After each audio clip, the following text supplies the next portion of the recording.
Dear student, very good morning. Today class Zoology, Unit 24, Environmental Science, அதாவது சூழ்நிலை அறிவியல். Then today new topic, nitrogen cycle, nitrogen சுழற்சி. The nitrogen is the important nutrient needed for the survival of the all living organism. Then it is an essential component of protein, the DNA and chlorophyll. Nitrogen என்பது அனைத்து உயிரினங்களும் உயிர் வாழ தேவையான முக்கியத்துவம் வாய்ந்த முதல்நிலை ஊட்டச்சத்து ஆகும். இது பச்சையம் மரபு பொருள் டிஎன்ஏ மற்றும் புரதத்தில் அவசியமான பகுதி பொருளாக இருக்கின்றது. The atmosphere is a rich source of nitrogen and contain about 78% nitrogen. Then plant and animals cannot utilize atmospheric nitrogen. They can use it only if it is in the form of ammonia, amino acid or nitrate. வளிமண்டலமானது 78% நைட்ரஜனை கொண்ட ஒரு பெரிய மூலமாக உள்ளது. வளிமண்டலத்தில் வாயு நிலையில் உள்ள நைட்ரஜனை தாவரங்கள் மற்றும் விலங்குகளால் நேரடியாகவே பயன்படுத்த இயலாது. நைட்ரஜனானது அம்மோனியாவாக, அமினோ அமிலங்களாகவோ அல்லது நைட்ரேட் உப்புகள் வடிவிலேயே இருந்தால் மட்டுமே உயிரினங்கள் அவற்றை பயன்படுத்திட முடியும். The process involved in nitrogen cycles are explained below. Nitrogen சுழற்சியில் கீழ்கண்ட செயல்முறைகள் காணப்படுகின்றன. The first one is nitrogen fixation. The nitrogen fixation is the conversion of atmospheric nitrogen, which is in its form, to reactive component available to living organism. Nitrogen fixation நிலைநிறுத்தம். செயல்படா நிலையில் இருக்கும் வளிமண்டல நைட்ரஜனை உயிரினங்கள் பயன்படுத்தும் வகையில் செயல்படும் கூட்டுப் பொருள்களாக மாற்றும் நிகழ்வு நைட்ரஜன் நிலைநிறுத்தம் என்று அழைக்கப்படுகிறது. This conversion is done by a number of bacteria and blue-green algae, cyanobacteria. இம்மாற்றம் எண்ணற்ற பாக்டீரியாக்கள் மற்றும் நீல பச்சை பாசிகள் cyanobacteria ஏற்படுத்துகின்றது. The leguminous plant like pea and beans have a symbiotic relationship with the nitrogen fixing bacteria Rhizobium. The leguminous தாவரங்களான பட்டாணி மற்றும் beans போன்ற நைட்ரஜனை நிலைநிறுத்தும் ரைசோபியம் பாக்டீரியாவுடன் ஒரு கூட்டுயிரி வாழ்க்கையை கொண்டுள்ளன.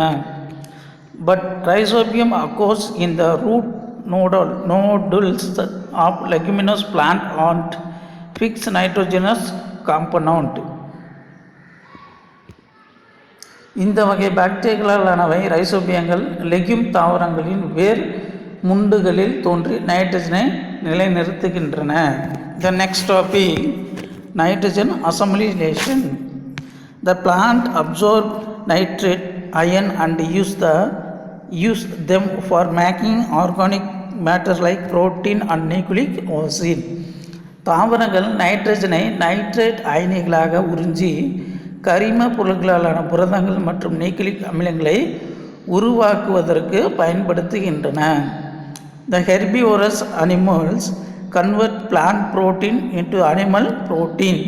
தாவர உண்ணிகள் அவற்றில் உள்ள புரதங்களை விலங்கு புரதங்களாக மாற்றிக் கொள்கின்றன. The carnivorous animals synthesize protein from their food. விலங்குண்ணிகள் அவை உட்கொள்ளும் உணவிலிருந்து புரதங்களை உற்பத்தி செய்து கொள்கின்றன. அம்மோனிஃபிகேஷன், அம்மோனியமாதல்.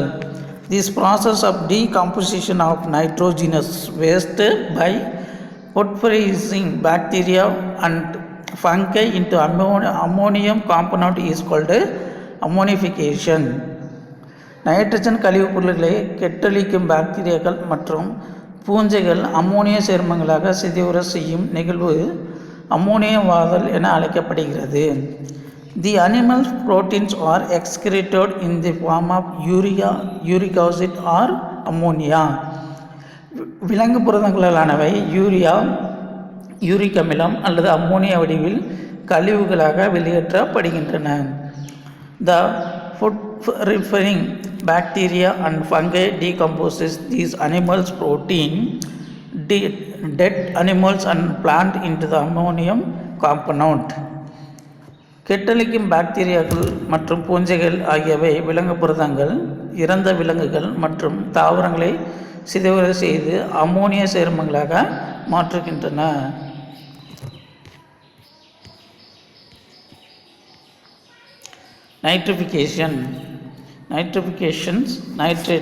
Nitratable. The ammonia compound formed by ammonification process or oxidized to soluble nitrate.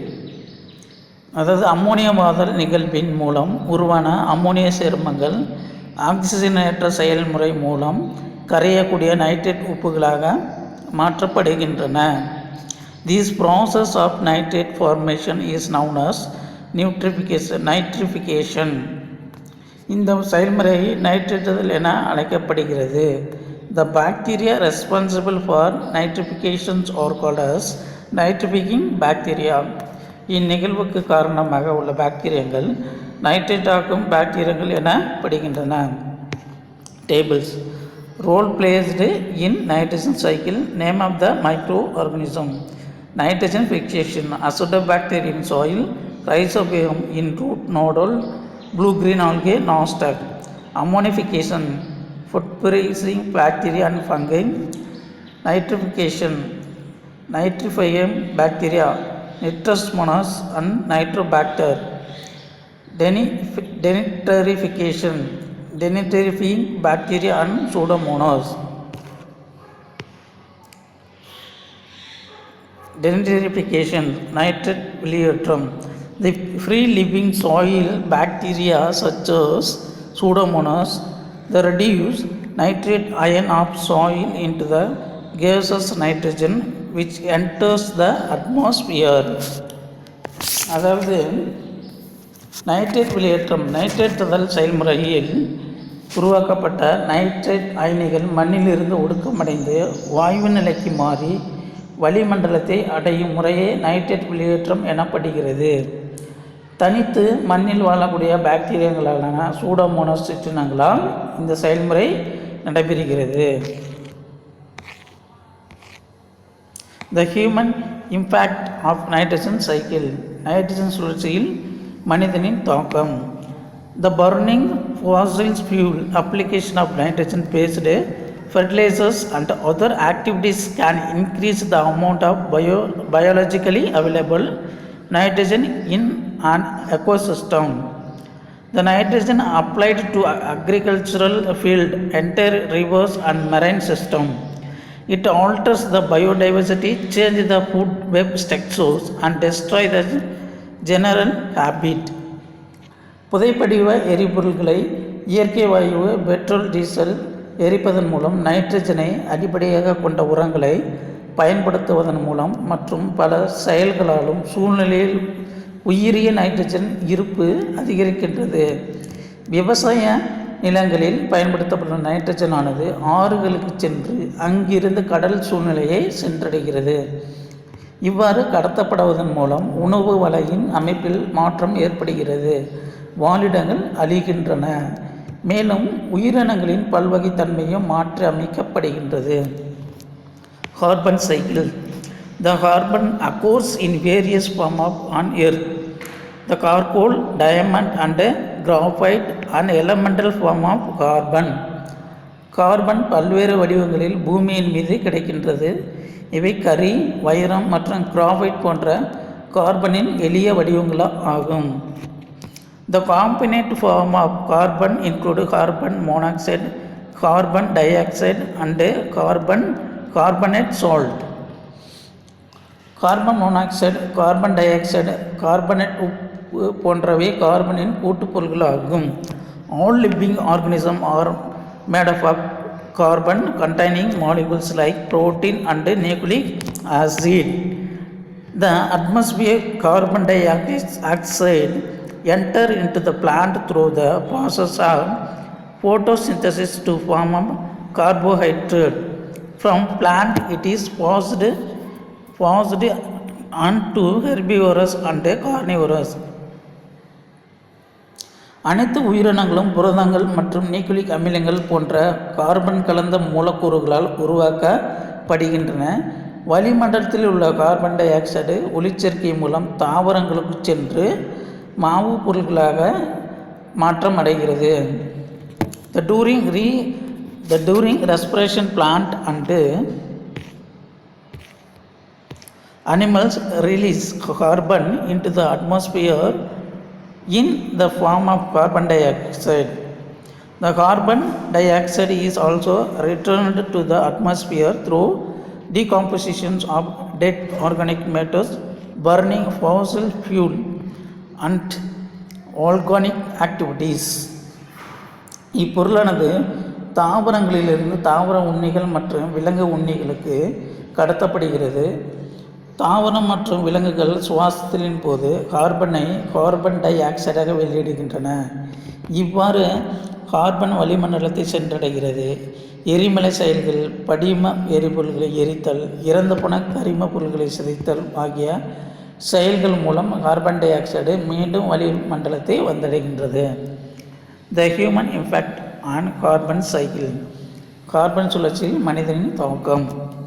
Then more carbon moves into the atmosphere due to the burning of fossil fuels and deforestation. Most of the carbon in atmosphere is in the form of carbon dioxide. The carbon dioxide is greenhouse gas. By increasing amount of carbon dioxide, earth become warmer. This leads to the greenhouse effect and global warming. காடுகளை அழிப்பதாலும் படிம எரிபொருளை எரிப்பதாலும் அதிகப்படியான carbon வளிமண்டலத்தை சென்றடைகிறது. வளிமண்டலத்தில் இருக்கக்கூடிய carbon பெரும்பாலும் carbon di oxide வடிவில் உள்ளது. இது பசுமை இல்லா வாயுக்களில் ஒன்றாகும். பசுமை இல்லா வாயுவான கார்பன் டை ஆக்சைடின் அளவு வளிமண்டலத்தில் அதிகரிப்பதால் பூமியானது வெப்பமடைகிறது. இதனால் பசுமை இல்லா விளைவும் புவி வெப்பமாதலும் ஏற்படுகின்றன. Adaptation of plant. Any features of an organism or its part that enables it to exist under conditions of its habitat is called adaptation. On the basis of water availability, plants have and classified as hydrophyte, xerophyte, mesophyte. ஒரு உயிரினத்தின் ஒரு பண்போ அல்லது அதன் ஒரு பகுதியோ அந்த உயிரினத்தை அதன் வாழிடத்தில் இருக்கக்கூடிய சூழ்நிலைக்கேற்ப ஒத்துப்பகைப்பதையே தகவமைப்பு என்கிறோம். வாழிடத்தில் இருக்கக்கூடிய நீரின் அளவை அடிப்படையாக கொண்டு தாவரங்கள் கீழ்கண்டவாறு வகைப்படுத்தப்படுகின்றன. அவை ஃபர்ஸ்ட் ஒன் இஸ் நீர் தாவரங்கள், தென் செகண்ட் ஒன் இஸ் வறண்ட நில தாவரங்கள், லாஸ்ட் ஒன் இஸ் இடைநிலை தாவரங்கள். The first one is hydrophyte, அதாவது நீர் தாவரங்கள். த plant growing in or near water are called hydrophyte. Then hydrophyte may be free floating or submerged plant living in land, pond, shallow waters and marshy land and marine habitat. The hydrophyte face certain challenges in their habitat. They are availability of more water than needed. Water current may damage the plant body. Water leaves may challenge regularly the maintain bouncings in water. நீருக்குள் அல்லது நீர் நிலைகளின் அருகில் வாழக்கூடிய தாவரங்கள் நீர் தாவரங்கள் எனப்படுகின்றன, அதாவது ஹைட்ரோபைட்ஸ். இவ்வகை தாவரங்கள் நீரின் மேற்பரப்பில் தனியோ மிதந்தோ அல்லது மூழ்கியோ வாழக்கூடியவை. இவை ஏரிகள், கண்மாய்கள், குளங்கள், ஆழமற்ற நீர்நிலைகள், சதுப்பு நிலங்கள் மற்றும் ஆழிகள் போன்ற வாழிடங்களில் காணப்படலாம். நீர் தாவரங்கள் தங்கள் வாழிடங்களில் சில சவால்களை எதிர்கொள்கின்றன. அவை தேவைக்கு அதிகமான நீர் இருத்தல், நீரொற்றும் தாவரத்தினை சேதப்படுத்துதல், நீரின் அளவு தொடர்ந்து மாறிக்கொண்டிருத்தல், நீரில் மிதக்கும் தன்மையை பராமரித்தல். The adaptation of hydrophyte. The first one is root are poorly developed as in Hydrilla or absent as in Ulpia. வேலம்பாசியில் காணப்படுவது போல் வேர்கள் நன்கு வளர்ச்சியடையாமலோ அல்லது உல்பியாவில் காணப்படுவது போல் வேர்கள் இல்லாமலோ காணப்படும். Then second one is the plant body is greatly reduced as in Lemna. லெம்னாவில் இருப்பது போல் தாவர உடலம் பெரிதும் குறைக்கப்பட்டிருக்கும். Third one is submerged leaves are narrow or finely divided in Hydrilla. நீரினுள் மூழ்கி இலைகள் குறுகியதாகவோ அல்லது நுண்ணியதாகவோ பிளவுற்று காணப்படும். எடுத்துக்காட்டு வேலம்பசி. Fourth one is